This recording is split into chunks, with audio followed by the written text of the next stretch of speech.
All right, this room is all about conflict conversations. And I think this room is actually a lot of fun. Some people think this term is a bit of an oxymoron. Aren't conversations and conflict actually the opposite of each other? But they're not, at least not for the most skilled couples. To paraphrase the Buddha, conflict is inevitable, but suffering is not. And the reason suffering is not inevitable is that we can actually have conversations about our conflicts and use them as tools to move towards deeper understanding and intimacy. I think there are three core conflict conversations that we all need to master.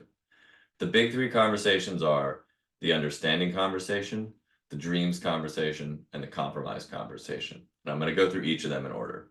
So, the understanding conversation is a really cool concept that actually comes from international diplomacy.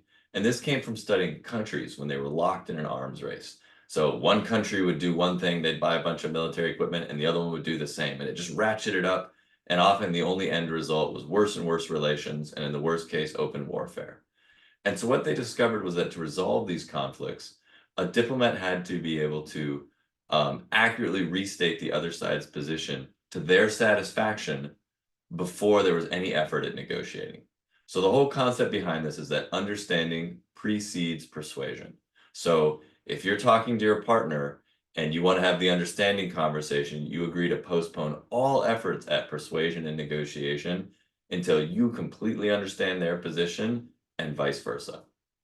All right, the dreams conversation. This is related to the life dreams room, where I talk about this a bit more. But underlying this is this fascinating reality that two-thirds of the time, couples are fighting about an issue they've thought about for years, and it's persistent, and it will probably last their entire relationship.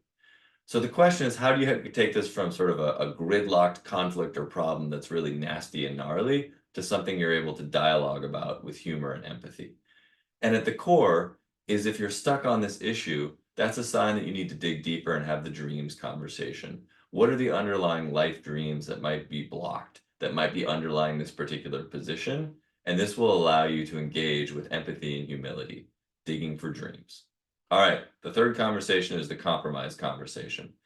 And I find that this is actually often somewhat easy if you've done one or both of the previous two conversations well, because we've gotten much more clear on what we need, what's really core to us, and what we're flexible on. And we also have opened our heart to understanding our partner's feelings and needs as well. And the only thing I want to say about this is sometimes the word compromise gets a bad rap because we think of it as basically everyone kind of gives up a bunch of what matters to them, and that's the end of the story. But actually, if you do this really well, get really clear on what is the core of you that you cannot yield on, and what are all the things you're flexible on, and the same for your partner, that's actually how we build win-win outcomes.